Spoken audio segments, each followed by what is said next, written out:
কিয়ামত ঘটার আগে শেষ রমজানে পৃথিবীতে কি ঘটবে, এই পৃথিবীর শেষ কিভাবে হবে তা নিয়ে বিভিন্ন বিজ্ঞানী বিভিন্ন তথ্য দিয়েছেন। কেউ কেউ বলেছেন যে সূর্য আমাদের গ্রহকে তার তাপ দেওয়া বন্ধ করে দেবে। সূর্যের আলো পৃথিবীতে প্রাণের সবচাইতে বড় অবিচ্ছেদ্য অংশ, কারণ সূর্য লোক সালোক সংশ্লেষণের অন্যতম প্রধান উৎস এবং পানির চক্র সূর্যের আলো ছাড়া ধ্বংস হয়ে যাবে। কিছু কিছু বিজ্ঞানী বলেছেন পৃথিবীতে সমস্ত প্রাণী শেষ হয়ে যাবে, আর নয়তো ওজোন স্তর বিলুপ্ত হয়ে যাবে। আমাদের পৃথিবীর সাথে সূর্য অথবা মহাশূন্য বিচরণকারী অন্য যে কোনো গ্রহের সংঘর্ষ ঘটবে। প্রিয় দর্শক, কিয়ামতের বেশ কিছু আলামত বিভিন্ন হাদিসে, কিতাবে এবং কোরআনে বর্ণিত হয়েছে।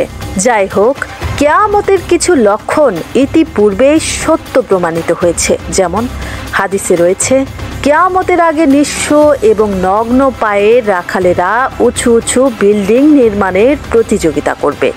আমার প্রিয় ভাই ও বোনেরা, এখন আমরা দেখতে পাচ্ছি আরবরা উঁচু উঁচু ভবন নির্মাণের চেষ্টা করছে। অন্য এক হাদিসে বলা হয়েছে, কিয়ামতের পূর্বে দাসী তার মনিবকে জন্ম দেবে। এখন আমরা দেখতে পাচ্ছি উন্নত বিশ্বের অনেক দেশে সারোগেসি খুবই সাধারণ বিষয় হয়ে দাঁড়িয়েছে, যেখানে ধনী লোকেরা তাদের সন্তানদের জন্ম দেওয়ার জন্য একজন মহিলাকে ভাড়া করে।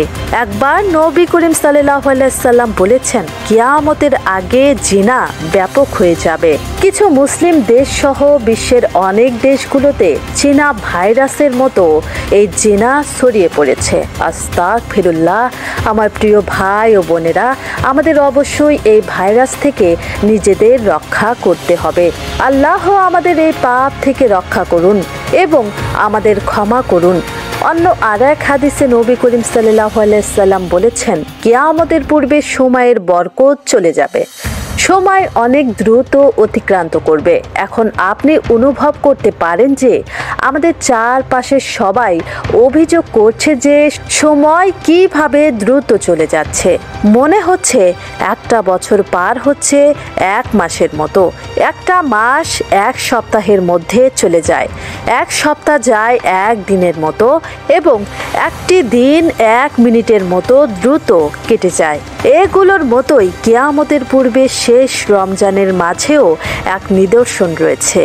নুয়াইম বিন হাম্মাদ তার কিতাবুল ফিতানে একটি হাদিস বর্ণনা করেছেন যে একবার নবী করিম সাল্লাল্লাহু আলাইহি সাল্লাম বলেছেন, কিয়ামতের আগে যে রমজান আসবে তখন লোকেরা রমজানে একটি বিকট আওয়াজ শুনতে পাবে। এই আওয়াজ এতটাই রহস্যময় ও ভয়ঙ্কর হবে যে মানুষ ও অন্য প্রাণীরা ভয় পেয়ে যাবে এবং সবাই সেই আওয়াজের উৎস খোঁজার চেষ্টা করবে, কিন্তু তারা সেই আওয়াজের উৎস খুঁজে পাবে না।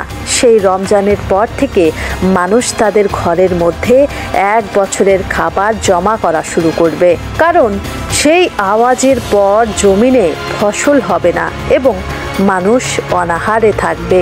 ব্যাপক দুর্ভিক্ষ দেখা দেবে। প্রিয় ভাই ও বোনেরা, মুসলমান হিসেবে আমরা কিয়ামত দিবসকে বিশ্বাস করি এবং কিয়ামতের দিন সম্পর্কে আমাদের মনে কোনো সন্দেহ নেই।